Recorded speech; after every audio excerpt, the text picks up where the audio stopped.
ማለዳ የመጣ ስታነቃኝ።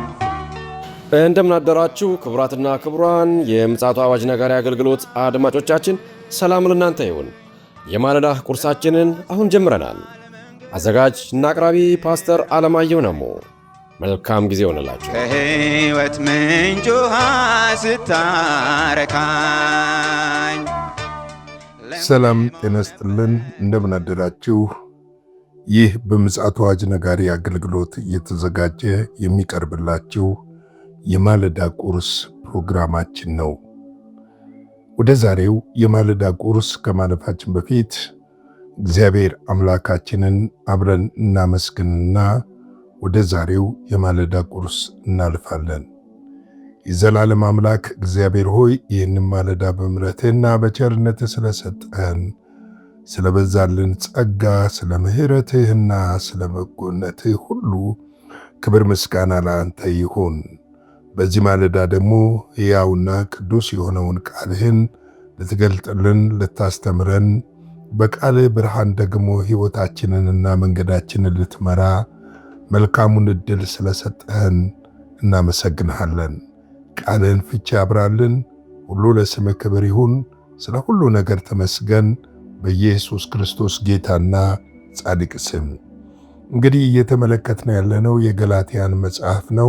በትናንትናው ዕለት ከቁጥር 18 ጀምሮ እስከ 22 ድረስ ተያያዥነት የነበራቸው ስለነበረ እነዚህን ክፍሎች ለመመልከት ሞክረናል። በተለይም በዚህ ክፍል ላይ ትኩረት ያደረግነው ጳውሎስ ከሶሪያ ወይም ደግሞ ወደ ኢየሩሳሌም በመሄድ ከሐዋርያት ጋር የነበረውን ግንኙነትና ለሐዋርያት ራሱን እንዴት እንዳገለጠ ለመመልከት ሞክረናል። ይሁን እንጂ በኢየሩሳሌም ያሉት አይሁዳውያን ሊቀበሉት አልወደዱም ነበር ብዙዎቹ። ነገር ግን ከነበረው ጽናት ከነበረው አገልግሎት የወንድሞች ምስክርነት ስላገኘና በዛ ምስክርነት ብዙዎችም ደግሞ ተስፋ ስለጣሉበት ሐዋርያው ጳውሎስን የአሕዛብ ሐዋርያ ሆኖ እንዲያገለግል እንዲቀጥል ተቀብለውታል። እንግዲህ ሐዋርያው ጳውሎስ ያው ጌታን ያገኘበት መንገድ ነው አንዱ ድንቅ የሚያስብለው። ሁለተኛው ደግሞ ምንድነው እንዳይቀበሉት ያደረጋቸው አሳዳጅ ስለነበረና ሊያምኑት ወይም ደግሞ ሊተማመኑበት ስላልቻሉ ነበረ። ነገር ግን ጌታ ከተገለጠለት በኋላ በሱ ሕይወት ውስጥ እግዚአብሔር ከፍተኛውን ስራ ሰርቷል። ምክንያቱም የእግዚአብሔርን የልጁን የኢየሱስ ክርስቶስን ጸጋ ተቀብሎ ስለሆነ እንደው ትንሽ ለመመልከት ሐዋርያት ሥራ ምዕራፍ 9 ላይ እንደው አንድ ነገሮች አይተን ብንመለስ ደስ ይለኛል። ምክንያቱም ሳውል በደማስቆ ሐናንያ የሚሉትን አንድ ደቀ መዝሙር ነበር ይላል። ቁጥር 10 ጌታም በራእይ ሐናንያ ሆይ አለው። እርሱም ጌታ ሆይ እንሆኝ አለ።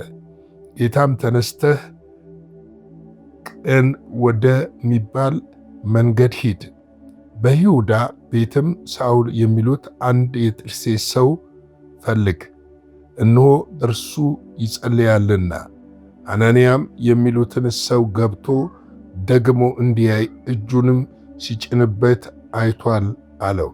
ሐናንያም መልሶ ጌታ ሆይ በኢየሩሳሌም በቅዱሳን ላይ ስንት ክፉ እንዳደረገ ስለዚህ ሰው ከብዙዎች ሰምቻለሁ። በዚህም ስም የሚጠሩትን ሁሉ ለማሰር ከካህናት አለቆች ሥልጣን አለው አለ። ጌታም ይህ በአሕዛብ በነገሥታትም በኢየሩሳሌምም ልጆች ፊት ስሜን ይሸከም ዘንድ ለእኔ የተመረጠ ዕቃ ነውና ሂድ አለው የሚለውን እናገኛለን። እንግዲህ ይህን ክፍል በጣም የሚገርም ክፍል ነው። እግዚአብሔር አምላክ ሐናንያን ሂድ ሲለው ለምን ሂድ እንዳለው በግልጽ ያስረዳዋል። በነገሥታት፣ በአሕዛብ፣ በአይሁዳውያኖችም ፊት ወይም በእስራኤሎችም ፊት ስሜን የሚሸከም የኔ የተመረጠ ዕቃ ነው ይላል። ሃሌሉያ! እግዚአብሔር እኔና እናንተን የተመረጠ ዕቃ ያድርገን። የተመረጠ ዕቃ የክብር ቦታ አለው። ምናልባትም በተመረጠ ዕቃ ላይ ሰዎች ሊተፉ፣ ሊሰድቡ፣ ሊያሳድዱ ይችላሉ። ነገር ግን ያ የተመረጠውን ዕቃ የመረጠው ሰው ወይም የመረጠው ጌታ ይጠብቀዋል። ይሄ እውነት ነው። ለዚህ ነው መነሻዬ ወደኋላ ወደ ትናንትናው መልእክት መጥቼ ይህንን ክፍል እንዳነብ ያደረገኝ ዛሬ የምንካፈለው ቁጥር 23 እና 24 የበለጠ ይህን ነገር እንድናይ የሚያደርግ ስለሆነ ነው። ነገር ግን ይላል ቁጥር 23 ገላትያ ምዕራፍ 1 ቁጥር 23 እና 24 ነገር ግን ቀድሞ እኛን ያሳድድ የነበረ እርሱ በፊት ያጠፋው የነበረውን ሃይማኖት አሁን ይሰብካል ተብሎ ሲነገር ይሰሙ ነበረ። ስለ እኔ እግዚአብሔር ይከብር ነበር ይላል። እንግዲህ እግዚአብሔር አምላክ በእያንዳንዱ ሰው ሕይወት ውስጥ ዓላማ አለው። ሰውን ያለ ዓላማ አልፈጠረው። ማናችሁም ይህም መልእክት የምትሰሙ በእናንተ ውስጥ የእግዚአብሔር አጀንዳ አለ። እናንተ ነጋዴ ልትሆኑ ትችላላችሁ፣ የቢሮ ሰራተኞች ልትሆኑ ትችላላችሁ፣ አስተማሪዎች ልትሆኑ ትችላላችሁ፣ ወታደሮች ልትሆኑ ትችላላችሁ፣ አገልጋዮችም ልትሆኑ ትችላላችሁ። በምንም አይነት ፕሮፌሽን ውስጥ ኑሩ። እግዚአብሔር ግን በእናንተ ውስጥ ዓላማ እንዳለው እንድታውቁ ያስፈልጋል። ምክንያቱም እግዚአብሔር ሲጠራችሁ በእናንተ ውስጥ ሊሰራ የፈለገው ነገር አለ። በዛው በምትሰሩበት በፕሮፌሽናችሁ ቦታ ላይ ሆኖ ግን እናንተን በመጠቀም የእግዚአብሔርን መንግሥት ማስፋትና ወንጌልን ለትውልድ እንዲዳረስ ይፈልጋል። ተመልከቱ፣ ጳውሎስን ሲጠራው አሳዳጅ የነበረውን ሰውዬ ነው የጠራው። አመፀኛ የነበረውን ሰውዬ ነው የጠራው። መልካም ስም ያልነበረውን ሰው ነው የጠራው። ለዚህ ነው አይሁዶች በየቦታው ባገኙት ጊዜ እንደውም ይሸሹት ነበረ፣ ይፈሩም ነበረ። እሱንም ለመቀበል ይቸገሩ ነበረ። ለምን? ሐናንያ ቅድም እንዳለው ሐዋርያ ሥራ ምዕራፍ 9 ላይ እንዳነበው ይሄ ሰውዬ አለ ከፈሪሳውያን ከካህናት አለቆች ደብዳቤ ተቀብሏል።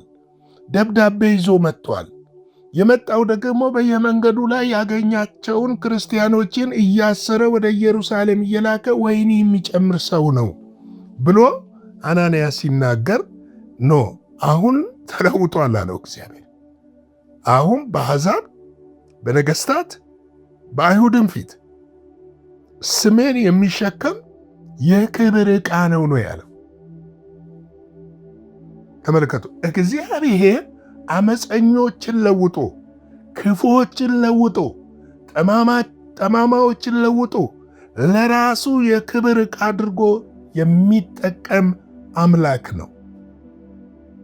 ምኑን እንደሚነካ የሚያውቀው እሱ ነው። የት ጋ ነክቶ ያንን አመፀኛ እንደሚያንበረክክ የሚያውቀው እሱ ነው። ለምን? እሱ ነው እኛን የፈጠረን። አንዳንዶቻችን እንደዛ ነበርን። ነገር ግን የት ጋ ነክቶ እንዳንበረከከን አናውቅም። ግን ይነካና ያንበረክክና የክብር ዕቃ ያደርጋል። ለክብሩ መጠቀሚያ ያደርጋል። ለሐናንያ ያለው ይህንን ነው። የክብር መጠቀሚያ አደርገዋለዋል። የክብር ዕቃ ነው አለ። የኔን ነገር ይሸከማል አለ። የኔን ተልኮ ይሸከማል። የኔን ወንጌል ይሸከማል። የኔን አደራ ይሸከማል። የኔን አገልግሎት ይሸከማል ብሎ ሲናገር እንሰማዋለን። ሐዋርያ ሥራ ምዕራፍ 6 ቁጥር 7 ላይ የእግዚአብሔርም ቃል እየሰፋ ሄደ፣ በኢየሩሳሌምም የደቀ መዛሙርቱ ቁጥር እጅግ እየበዛ ሄደ፣ ከካህናትም ብዙ ሰዎች ለሃይማኖቱ የታዘዙ ሆኑ ይላል። እንግዲህ ጳውሎስ አንድ የተላከበት የእግዚአብሔርን ቃል እንዲያሰፋ ነው። ተመልከቱ፣ የእግዚአብሔርን ቃል በሰፋ ቁጥርና በጽድቅና በእውነት የእግዚአብሔር ቃል መሰበክ ሲጀምር ስደት ይመጣል። ኢየሩሳሌም በትምህርት በተሞላች ጊዜ በኢየሩሳሌም የመጀመሪያው ስደት የተከሰተበት ሰዓት ወንጌል በሁሉ አቅጣጫ እንዲሰፋ ደግሞ ምክንያት ሆኗል። ያንን ስደት ሰይጣን ለማፍረስ ሲጠቀም፣ እግዚአብሔር ደግሞ ወንጌልን ለማብዛት ተጠቅሞበታል። ወንጌልን ለማስፋት ተጠቅሞበታል። የወንጌል ኃይል፣ የወንጌል ጸጋ፣ የወንጌል ተአምራት እንዲገለጥ ተጠቅሞበታል። ስለዚህ ወንጌል በሚሰፋበት ሰዓት እንደው ምድር ላይ ፒስ ይሆናል ሳይሆን የጨለማው ኃይልም ደግሞ ያ ወንጌል እንዳይሰፋና እንዲቆም በተለያየ ስልት ይዋጋል። አሁን ባለንበት ዘመን ምናልባት አንዳንድ ቦታ እኔ በገጠሮቹ ስለማገለግል አንዳንድ የገጠር ከተሞች ወይም ሰፈሮች፣ መንደሮች ላይ ስደቶች አሁንም አሉ። ወንጌል የማይገባባቸው በቀበሌ ታድሞ ተደምድሞ ተወስኖ ወንጌል እንዳይገባ የሚከለከልባቸው ቦታዎችም አሉ፣ ገጥመውናል። ሁሉ አልጋ ባልጋ ማለት አይደለም። ነገር ግን በከተማዎች አካባቢ ደግሞ ሁሉ ነገር በነፃነት ነው። አሁን እስቲ ስለ ጽድቅና ስለ እውነት እንቁም። እስቲ በጽድቅና በእውነት መስበክን ጀምር። ወገኖቼ ወንጌል እንዳይሰፋ ሰይጣን ሽባ ከሚያደርግበት መንገድ አንዱና ዋነኛው ሰልፍ ማስነሳት ብቻ አይደለም።